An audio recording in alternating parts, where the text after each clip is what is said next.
and the history they have in the state of North Carolina and the current state of how people are participating in that program. So at the end of September of 2021, the North Carolina General Assembly passed a law allowing for the establishment of social districts by town, city, or county governments. As of today, over 40 cities and towns across the state have implemented a social district.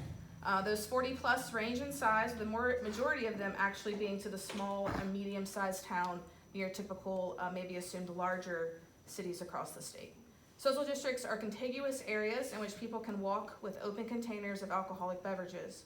Those beverages, though, must be purchased from a bar or a restaurant or other on-premise ABC establishment permitted by the NC ABC Beverage Control, and consumed within the boundaries and the hours of the social district. Containers must be labeled with the social district's logo and the business's logo in which they were purchased to help identify where the drink was purchased and where it's allowed to be, and to help kind of signify that it meets all their requirements. A business or a private property located within the social district can decide whether to participate in the activities of the district or not. Indoor and outdoor areas of a business or property may be included in a district. A social district may include privately owned property, including ABC permitted and non-permitted businesses, multi-tenant establishments, public streets, crosswalks, parking areas, and the streets or the parking areas do not need to be closed to traffic for them to be considered part of the district. So what this means, for instance, if Flavors on Main, who does not sell alcohol and does not have an ABC permit, and Spillway, who does have an ABC permit, were participants in the social district, folks could purchase a glass of wine from Spillway and carry it down the street into Flavors on Main while doing their holiday shopping. So it allows some flexibility for those who want to have something a little special for a different event or that sort of thing without going through the hassle of getting an ABC permit if that's not their main source or their focus of their business. So social district requirements by state law. So these are things that are written by the NC General Assembly. They're not things that we can decide whether we want to use or not.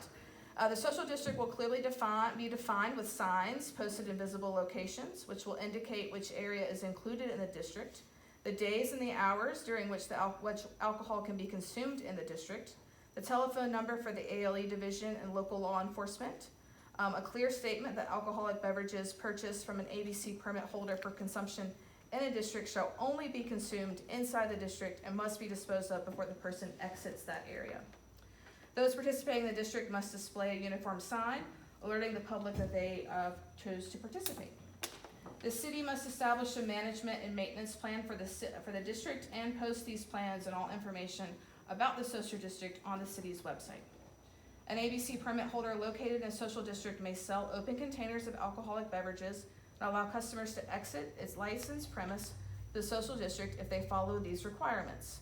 The permit holder can only sell and serve alcohol on their license permit, so they cannot extend into parking lots or areas that are not a part of their legal area.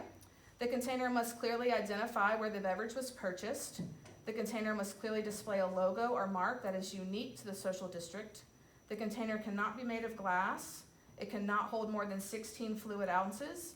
And the container must display in no less than 12-point font the statement, "Drink responsibly, B21." So after learning about this new state law and figuring out how or if it could ever apply to Marion, it was time for us to do some collection of data. So we polled the 13 current ABC permit holders that are located in downtown and discovered a majority of them were in favor and none of them were opposed to this idea. Other businesses like Link Hot Dogs, Flavors on Main, Shucks Pearls, Maca, and Ledbetter Properties were also enthusiastic and eager to share their support. Like Lauren mentioned, we attended the North Carolina Main Street Conference, who had a workshop on social districts, and these were a few takeaways from that event. In the 18 months since social districts were authorized, not a single city creating a social district had reversed its decision, but instead had seen how successful they had been and expanded the area in which the social district took place.